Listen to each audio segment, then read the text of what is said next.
What is going on, guys? Coach Joe here at the Lions Den located in Colmar, PA, and in this video we're going to be talking about some tips and tricks to help give you a bigger back and also maybe some tips on why your back isn't growing that you can implement into your training. So keeping this video really short, sweet, to the point, let's get into it. Alright, so if you're new to the channel, make sure you guys give this video a like and subscribe to the channel and hit the notification bell to stay updated with all of the videos that are coming out.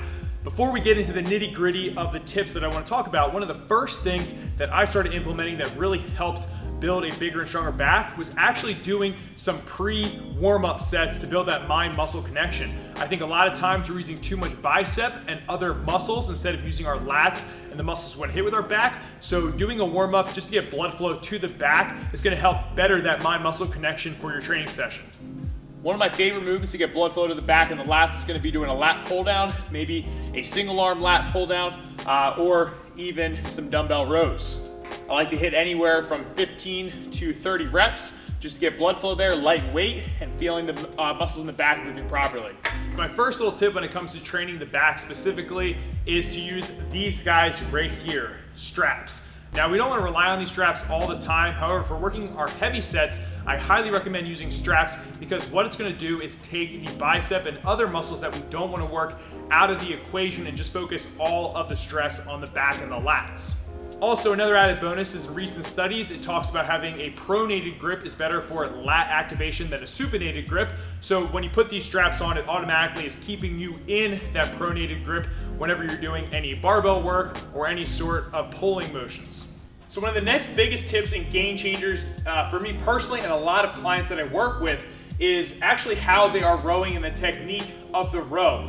This can be used for a dumbbell row, seated row, whatever, but mainly what I see too many people doing is when they have the dumbbell, they're kind of jerking their body up like so, and the elbow is traveling straight up like this. Okay, we're recruiting a lot of muscles that we're not trying to hit. When we do the row, the whole point of this is to hit the lat, okay, in the lower end of the lat. So a big game changer for me is when I have the dumbbell, okay, let my lat fully lengthen, and what I want to do is think about pulling my elbow back.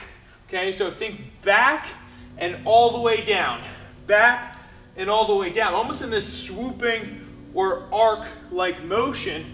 Feel that in your lat a lot more instead of using your biceps and your shoulders and your traps. Okay, we really want to focus on that arc and swoop. So if you guys have been following the channel for some time, you know I'm a huge fan of deadlifts, and more recently I've gotten into them more and more as I'm on the pursuit of getting an 800-pound deadlift. Just from deadlifting more with the increased frequency and volume, I've noticed that my back, specifically my mid and lower back, has gotten way bigger. So if you guys aren't deadlifting, make sure that's a staple in your training. And if you can, increase the frequency to about 1 to 2 times a week with getting that volume in, and you're gonna notice a huge difference in the thickness and just overall mass that you're gonna have with your back. All right, so a typical movement I see people doing all the time, and I used to be guilty of actually making the mistake, is with the lat pull down. Now, with the lat pull down, what I see people doing is when they're doing their lat pull down, they let their chest kind of cave and their shoulders protract forward, which is not what we want to do if we're looking to get as much muscle activation in the lats and back as possible. So what we want to actually do is bring our chest through, so almost think about having a proud chest, and keeping that position as we drive our elbows down. Okay, so elbows come straight down and the chest stays proud. You'll see what happens when people get fatigued. They let their chest kind of cave, okay, and their shoulders round forward, and then they start pulling using their biceps mostly, and we're not actually even hitting the back nowhere near as much when we're pulling like this versus chest nice and proud, pulling elbows straight down every time. So if you're doing lat pull downs and you notice that happening, try to correct it as fast as possible. Don't worry so much about the heavy weight, focus on the form and the technique and that mind muscle connection, and you're gonna notice and feel it a lot more in your back and get that growth that you've been looking for. So if you guys are new to the channel, I am huge into strongman. My gym has a ton of strongman equipment and we have a lot of athletes who compete in strongman. I am also the 2019 USS Strongman Heavyweight Champion. So I do a lot of strongman and I train that way a ton.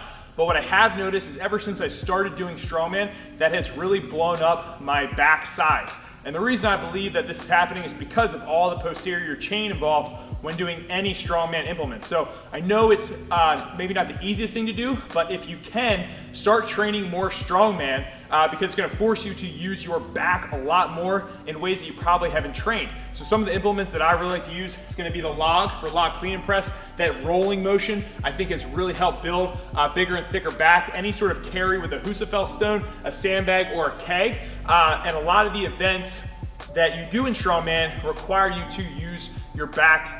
So that is my last tip, is if you can, get some of that stuff, make some of that stuff, implement into your training, and you're gonna notice that your back is gonna grow just from competing in the sport and training in the sport manner. The last thing I wanna mention is that in order to build a big, strong back, you're gonna need all the components. So don't neglect training your upper back and traps as well as your shoulders. And I made a great video that I'll link right above here for you guys to go check that out. So if you combine this video plus that video and some of the other back and row variation videos I put out, you have the total package to build a really thick, massive, badass looking back. But in closing, if you guys like this video, make sure you give this video a thumbs up, subscribe to the channel, hit the notification bell, and give me your thoughts down below what you guys think has helped increase your back to be even bigger, thicker, and more badass. Stay lean, mean, strike machine. I'll catch up with you guys next time. Peace.